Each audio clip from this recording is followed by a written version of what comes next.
Hello दोस्तों, मैं Manish Kumar JMS 94 channel में आप सभी का स्वागत है। आशा करता हूं कि आप लोग बहुत ही अच्छे होंगे। जैसे भी हैं आप लोग कमेंट करके बताइएगा। आज का टॉपिक है बच्चों में सृजनात्मकता कैसे जगाएं, सृजनात्मक क्षमता का विकास कैसे करें। तो बच्चों का विकास, उस बच्चे में ही बच्चों का विकास होता है। बच्चों को आप खुली छूट तो नहीं दे सकते हैं, लेकिन उसकी एक्टिविटी मनोवृत्ति जानने के लिए आप उसको छूट दे सकते हैं। तो बालक का विकास और उसकी कल्पना शक्ति का, बालकों की प्रवृत्ति का उचित विकास होने में कल्पना का भी विशेष स्थान है। आरंभ में बालक किसी कार्य को नियमबद्ध रीति से कर सकने की योग्यता तो नहीं रखता। उसको कोई सिखाने वाला भी सदैव नहीं मिल सकता, इसलिए वह कल्पना शक्ति का सहारा लेता है। यदि सच पूछा जाए तो बालक का मानसिक तथा समस्त अन्य प्रकार की शक्तियों का आधार कल्पना शक्ति पर ही रहता है। कल्पना के आधार पर बालक देश, काल, पात्र सबका अतिक्रमण कर जाते हैं। इसी के द्वारा वे आत्मनिर्भरता, विपत्ति का सामना करना, जीवन का आनंद लेना, अपरिचित से मिलना, अपनी योग्यता से अधिक काम कर दिखाना आदि कार्यों में सफल हो सकते हैं। दोस्तों, वीडियो को लाइक कर दें और अपने दोस्तों में शेयर कर दें, और चैनल को अभी तक सब्सक्राइब नहीं किए तो चैनल को सब्सक्राइब कर लें, जिससे आने वाले वीडियो का नोटिफिकेशन आपके पास सबसे पहले पहुंचे। तो बालकों को सब खेल कल्पना की उपज होती है। वे किसी भी विषय में झूठ मूठ विश्वास कर लेते हैं और उसी आधार पर खेल खेल कर प्रसन्नता प्राप्त कर लेते हैं। एक मामूली डंडे को घोड़ा बनाकर उस पर सवारी करना, किसी पेड़ की डाली पर बैठकर रेलगाड़ी चलाना, मिट्टी का भोजन बनाना, बिना चूल्हे जलाए रोटी सेकना, उसको दूसरे बच्चों को खिलाना आदि सभी खेल कल्पना या मिथ्या विश्वास पर आधारित होते हैं। इस प्रकार के मिथ्या विश्वास के द्वारा ही बालक की अनेक समस्याओं को हल हो जाता है। संसार में सम्मुख आने वाली बहुसंख्यक बाधाओं का काल्पनिक अर्थ लगाकर वह चिंता मुक्त रहकर जीवन का आनंद प्राप्त कर लेता है। वह समस्त विश्व को अपना ही समझता है और इसके लिए किसी प्रकार की दलील या प्रमाण की आवश्यकता नहीं पड़ती। इससे बालक को अनेक प्रकार के लाभ होते हैं। वह सब प्रकार की परिस्थितियों का मुकाबला कर लेता है। वास्तविक जीवन में उत्पन्न होने वाली जटिलताओं का वह उसी से निवारण कर लेता है। सामाजिक जीवन का श्री गणेश भी इसी आधार पर होता है और बालक अपने समवयस्क की संभव और संभव प्रत्येक बात पर विश्वास करके उसके साथ घुल मिल जाता है। इसी आधार पर वह धैर्य, आत्मसंयम, आत्मरक्षा, परोपकार, कृतज्ञता और अन्य प्रकार के सब व्यवहार सीखता है।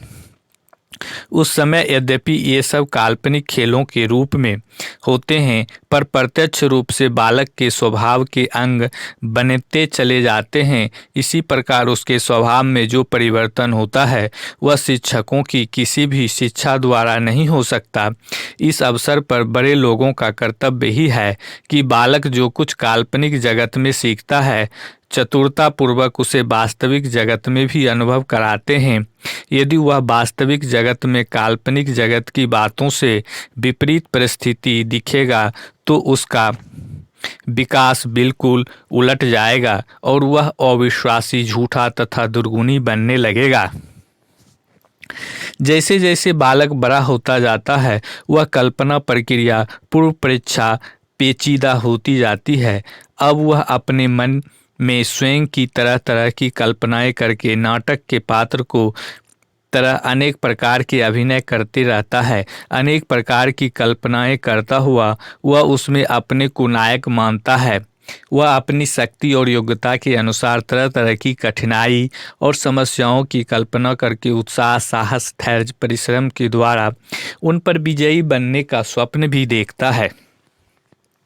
बालक को छोटी आयु से ही सौंदर्य प्रिय बनना चाहिए। किसी न किसी प्रकार की सुंदरता का अभाव उसके सम्मुख और मन में अवश्य आना चाहिए। इससे वह आगे चलकर सच्चरित्र स्वभाव प्राप्त करने में सफल हो सकेगा। सौंदर्य प्रियता का स्वभाव हो जाने से उसकी सृष्टि अवगुणों दोषों पर न पड़ेगी और पाप की बातों का विचार तथा अनुकरण करने से बचा रहेगा। फ्रांस के एक प्रसिद्ध दार्शनिक ने लिखा है कि बाल्यावस्था में उसके पिता सुंदर पद तथा गाना सुनाया करते थे, जिनमें स्वर तथा भाव दोनों प्रकार की मधुरता होती थी। उनके प्रभाव से बालक के विचार और कल्पनाएं भी शुद्ध तथा श्रेष्ठ होती गई। वह दार्शनिक बनने में सफल हो सका। इसी प्रकार बच्चों को सुंदर और सद्भावपूर्ण चित्र दिखलाना भी उनके मन को अच्छी दिशा में मोड़ना और वे उत्तम कल्पना करके उत्तम गुणों की तरफ झुकने लगते हैं। भगवान राम कृष्ण बुद्ध के जीवन में संबंध घटनाओं के चित्र बालकों के लिए शिक्षाप्रद होते हैं और उनमें धार्मिक प्रवृत्तियों के बीज होते हैं, जबकि अश्लील तथा विलासिता के भावों से युक्त चित्र उसी तरह के भावों और कल्पनाओं को जन्म देते हैं। इसलिए हमको बालकों की चित्रों से पुस्तकों देने में भी सावधानी से चुनाव करना चाहिए। मनोविज्ञान के अनुसार विश्लेषण करने पर यह सिद्ध हो चुका है कि बालकों के व्यक्तित्व और विशेषताओं का अध्ययन करके खेलों और प्रवृत्तियों से भली प्रकार किया जा सकता है। इस प्रकार कल्पना असहाय बाल्यावस्था में एक सहारा बनकर आती है। वह उसका हाथ पकड़कर आगे बढ़ाती है और भावी जीवन में मार्गदर्शन करती है।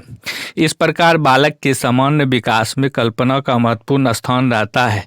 कल्पना के समान और स्वरुचिपूर्ण विकास पर ही बालक का विकास निर्भर करता है। कल्पना की वृद्धि और विकास के साथ ही अभिभावकों का कर्तव्य है कि वह बालक के बीच में वास्तविकता की झांकी भी कराते हैं। बड़े होकर कार्यक्रम तथा व्यवहारिक बनने के लिए कल्पना और वास्तविकता में सामंजस्य होना आवश्यक है। कल्पना से ही साहस, उत्साह, मनोबल और उत्पन्न होता है। उसका प्रयोग वास्तविक जीवन में भी हो सके, इसका सदैव ध्यान रखना चाहिए।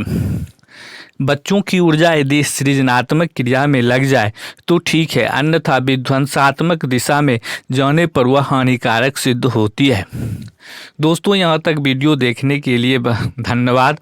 जय हिंद, जय भारत।